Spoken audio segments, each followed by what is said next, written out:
Je m'appelle Thomas Villemcé et je suis chef de projet mobilité au sein de l'entreprise Circul. Et Circul fait la promotion de la mobilité douce pour les entreprises.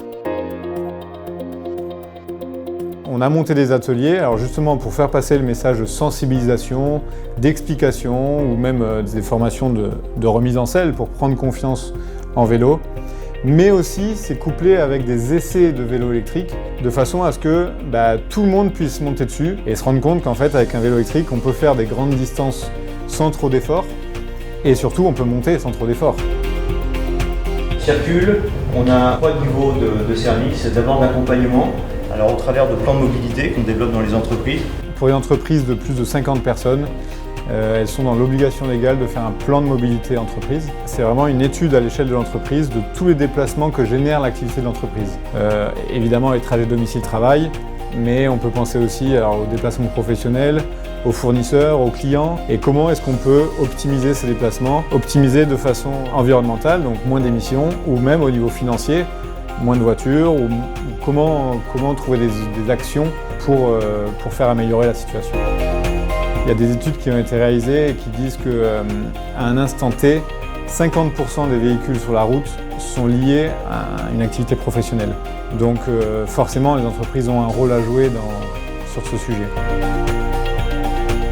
Donc là, c'est sensibiliser vraiment pour que les gens prennent conscience qu'un déplacement ne nécessite pas forcément de prendre sa voiture. C'est pour ça qu'on est là aujourd'hui, pour qu'on prenne conscience que je fais 100 déplacements dans la semaine, peut-être que même si je fais 3 sur 100, ça sera déjà ça. L'idée c'est qu'on sensibilise sur ce sujet, mais on a aussi conscience des contraintes familiales, des horaires, ou quand on a des enfants, quand il faut aller faire les courses.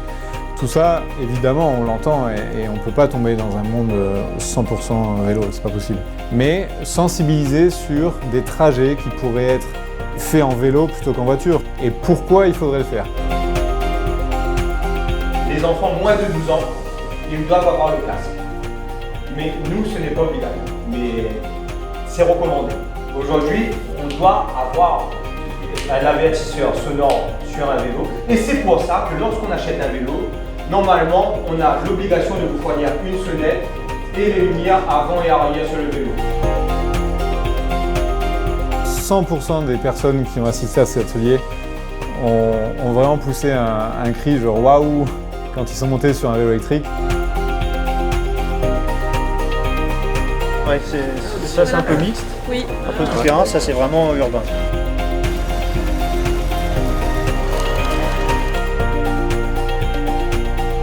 Ensuite au niveau du stockage, si on ne l'utilise pas pendant quelques temps, stocker batterie chargée. Quand il y a beaucoup de relief, vous démultipliez un peu plus.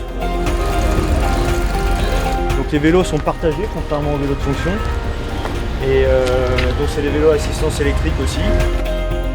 Pour allumer le vélo électrique, c'est très simple, il y a un petit bouton qui est là, qui déclenche l'allumage de l'écran ici.